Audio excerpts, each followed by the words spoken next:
Peux-tu nous faire une rapide introduction de la réunion de ce jour? Alors que nous arrivons sur la fin du premier trimestre de 2023, la direction poursuit la renégociation des accords précédant la mise en place de la nouvelle convention collective en 2024. Le groupe de réflexion paritaire qui s'est tenu aujourd'hui ouvre un dossier conséquent et complexe en s'attaquant à la structure de rémunération. La direction laisse entendre qu'elle ne veut pas faire baisser la masse salariale et prétend qu'il s'agit d'une occasion de simplifier et harmoniser le système de rémunération du périmètre Renault SAS. Si nous pouvons croire qu'il est nécessaire de simplifier la lecture de la fiche de paye, il est plus difficile de croire qu'aucun salarié ne sera lésé. Quel est le principal constat que l'on peut faire à la sortie de ce groupe de réflexion paritaire? La direction a fait faire un audit comparatif des bulletins de salaire de Renault par rapport aux entreprises de la métallurgie, afin de se positionner sur les structures de rémunération.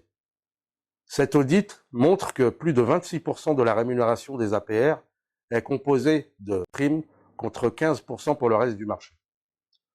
Pour les ouvriers, Renault est le mauvais élève de la métallurgie en termes de rémunération de base. En ce qui concerne les étames, Renault se positionne juste sur la médiane avec une rémunération composée à 20% de primes. Cela montre que les qualifications ne sont pas suffisamment valorisées dans l'entreprise. Il est temps pour Renault de faire des efforts pour rendre les salaires attractifs. Que peut-on penser du projet de restructuration des rémunérations porté par la direction?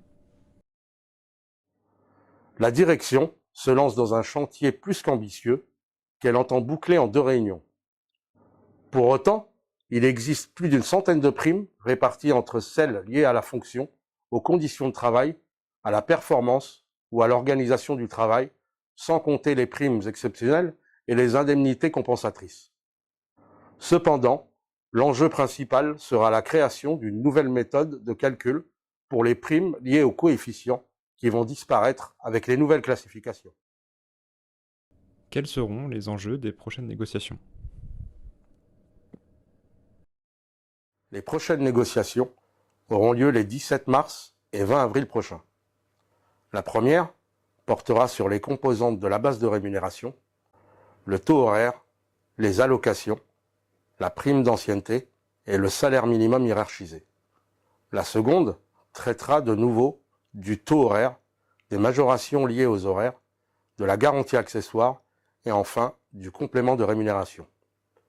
Pour conclure, Renault doit faire de réels progrès sur son salaire brut de base et les prochaines négociations nous montreront bien si l'intégration des primes dans les salaires est la solution.